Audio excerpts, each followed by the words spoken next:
লক্ষ কোটি দুরূদ আর সালাম বিশ্ব মানবতার মুক্তির দূত সরকারে দু আলম তো জাহানের বাদশা, যেই নবীকে সৃষ্টি না করলে আল্লাহ পাক রব্বুল আলামিন কুল কায়নাত আসমান জমিন কিছুই সৃষ্টি করতেন না। যেই নবী আয়ামে জাহেলিয়াতের যুগে আগমন করে অসভ্য মানুষগুলোকে সভ্য বানিয়েছেন, অভদ্র মানুষগুলোকে ভদ্র বানিয়েছেন। কুরআন নামক সংবিধান দিয়ে কুরআনের রাজ কায়েম করে মদিনার পাক ভূমিতে শাহিদ আছে সেই নবীর উপর অসংখ্য অগণিত দুরূদ আর সালাম সাল্লাল্লাহু আলাইহি ওয়াসাল্লাম। সম্মানিত উপস্থিতি, এটা রবিউল আউয়াল মাস, নবী পাক সাল্লাল্লাহু আলাইহি সাল্লামের জন্মের মাস, বড় বরকতপূর্ণ মাস, বড় গুরুত্বপূর্ণ মাস, বড় ফজিলতপূর্ণ মাস। কথা বলেন ঠিক কিনা? সম্মানিত উপস্থিতি, নবী পাক সাল্লাল্লাহু আলাইহি সাল্লাম দুনিয়াতে পদার্পণ করেছে 12 তারিখে নাকি 9 তারিখে নাকি 18 তারিখে, ওইটা আমাদের জানবার দরকার নাই।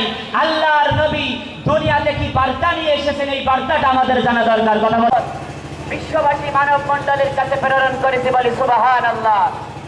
আল্লাহ পাক রব্বুল আলামিন ওনার রাসূলকে দুনিয়াতে প্রেরণ করেছেন একটি উদ্দেশ্য নিয়ে, সেটা হলো দুনিয়ায় যত দল থাকবে, যত মত থাকবে, যত ধর্ম থাকবে, যত বর্ণ থাকবে, প্রত্যেকটা ধর্ম বর্ণকে ভেঙে চুরমার করে দিয়ে ইসলামকে বিজয় করার জন্য। কথা বলেন ঠিক কিনা? আল্লাহ পাক রব্বুল